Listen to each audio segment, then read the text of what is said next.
My neighbor said. You shouldn't be in my kitchen, I said. Then stop making me breakfast. I never planned to start my mornings like this. Barefoot, leaning against a counter that isn't mine, watching steam curl from a coffee mug, she slid toward me without asking how I take it. Her kitchen always smelled like toast and something faintly sweet, cinnamon, maybe, but I never asked. Asking made things too official, too real. It started simple. My sink broke. She said I could fill my kettle here until the plumber came. That was 3 weeks ago. I don't think either of us brought it up again. You're quiet this morning, she said, glancing at me over the rim of her mug. I shrugged. Didn't sleep much. Bad dreams. I shook my head. Truth was, I'd been lying awake replaying the way her laugh sounded yesterday, the one she tried to cover by coughing. She always wore the same cardigan in the mornings, sleeves pushed up to her elbows, hair tied loose like she hadn't decided if she was ready for the day yet. I caught myself looking at her hands too long, the way her thumb tapped the handle of her mug. You shouldn't be in my kitchen, you know. The way she said it wasn't sharp, more like she was reminding herself.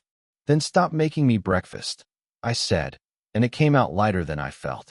She smirked, but looked away, toward the window, toward anything else. Her eyes always did that when I said something that might stick. The clock on her wall clicked too loudly. I noticed the plate she'd set down. Toast, a fried egg. She made one for herself too, but she barely touched it. We didn't talk much after that. Just the scrape of forks and the occasional hum of the kettle refilling. I wondered if she could tell I wasn't actually hungry, that I just liked being here. Back home, my own kitchen was spotless. Not because I was tidy, but because I barely used it. Most nights, I ate standing up. I left my phone on the counter and typed messages I didn't send. Things like, "Are you awake?" or "Thanks for the coffee this morning." I never hit send. When I finished, she took my plate and rinsed it without asking. That's when I noticed the faint crease between her brows, like she was somewhere else in her head. Long day ahead, I asked. She nodded, still facing the sink. Something like that. I wanted to ask what she meant, but I learned not to chase the things she didn't volunteer. Instead, I folded the napkin I'd been fidgeting with and set it neatly on the counter. She turned around just as I was about to leave. You're coming back tomorrow? She asked. It was almost nothing, just a casual question, but the way her voice softened at the end made me hesitate in the doorway. Only if you're making breakfast. Her smile was quick, almost shy. We'll see. When I got back to my place, I found a text waiting. Just 4 words. Don't be late tomorrow. The next morning, she was already at the stove when I knocked. Or maybe she'd been expecting me. The door was unlocked. Tea or coffee today? She asked without turning around. Coffee, unless you're having tea. She glanced over her shoulder. Tea it is, then. The way she said it made it feel less like a choice and more like an invitation. We sat at the small table in the corner. The steam between us felt heavier than the weather outside. She stirred her cup slowly, the spoon tapping once against porcelain. You know, I used to hate mornings, she said. The quiet made me think too much. I didn't say anything. She didn't seem to need a response. When my husband left, she stopped, lifted the cup, and sipped. I started making breakfast just to have a reason to get up. Some days I'd make too much food, like I was cooking for someone else. Her eyes stayed on the table. Mine stayed on her hands. I wanted to ask how long ago that was. I wanted to ask if I reminded her of anyone. Instead, I said, guess I showed up at the right time. She laughed once, not the covered cough kind this time, but quiet and genuine. Guess you did. The kettle whistled, but neither of us moved to pour more. I thought about the first week I lived here, when I'd only known her as the woman 2 doors down who always had music playing faintly through her open windows. I'd imagined what her life looked like without ever stepping inside. Now I knew the way her curtains caught the light at this hour, the way she chewed the inside of her lip when she was thinking. And I knew that this shouldn't feel as natural as it did. She reached across the table, just to take the sugar jar, but her fingers brushed mine. It was nothing. It was everything. I don't know why that moment stayed with me. Maybe because it felt like someone finally saw me. When I left, she said, "Same time tomorrow?" I nodded, but my chest felt tighter than it should. It was raining that morning. She opened the door just far enough to let me in, hair pulled back, sweater sleeves covering her hands. No breakfast today, she said. Didn't sleep much. I almost asked why, but the words caught. Instead, I followed her into the kitchen, the air warmer than it should be for such a gray day. She leaned against the counter, arms crossed. Your friend stopped me yesterday. The one with the bike. I froze halfway to the kettle.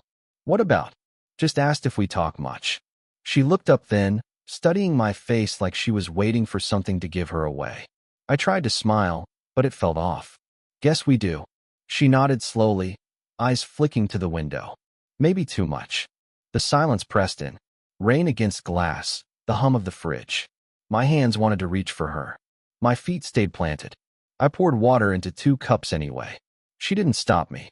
When I set hers down, her fingers lingered near mine. Close enough to feel the warmth, not close enough to touch.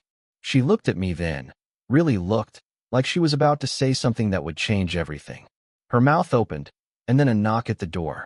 We both stepped back. She answered without looking at me. Just a neighbor, asking about the power flicker last night. When the door closed again, she stood there for a second, her hand still on the knob. I almost said it, whatever it was, but she turned, brushed past me, and reached for her cup. Tea's getting cold, she said softly. And that was it. We were walking back from the corner store, paper bags swinging between us. She'd bought tea she didn't need. Said it was on sale. The air felt heavy, not from the weather, but from something we hadn't said. She stopped at the bench near her building. Let's sit for a minute. We did. Side by side. Close enough that the paper bag rested against my leg. I saw you talking to the woman at the cafe yesterday, she said, eyes on the ground. I shifted. She's just a friend. Her lips pressed together. It's not my business. It feels like it is, I said before I could stop myself. A pause. Too long. She exhaled through her nose. Sometimes I forget you're young. You still have other places to be. And you don't. Her hand gripped the edge of the bench. I've already been where you are. And it doesn't end well. Something in her voice cracked. I wanted to ask what she meant. I wanted to tell her I didn't care. Instead, I just looked at her. The bag of tea between us. The faint sound of traffic down the street. She met my eyes for the first time that day. I don't think I could watch you leave. My heart pushed against my ribs. Who says I will? She didn't answer. Just turned her head toward the street, watching something I couldn't see. The bag of tea slid down between our legs. I thought about reaching for her hand. Instead, I asked, do you want me to stop coming? She didn't look at me, but I saw her swallow. And then the silence said more than either of us could.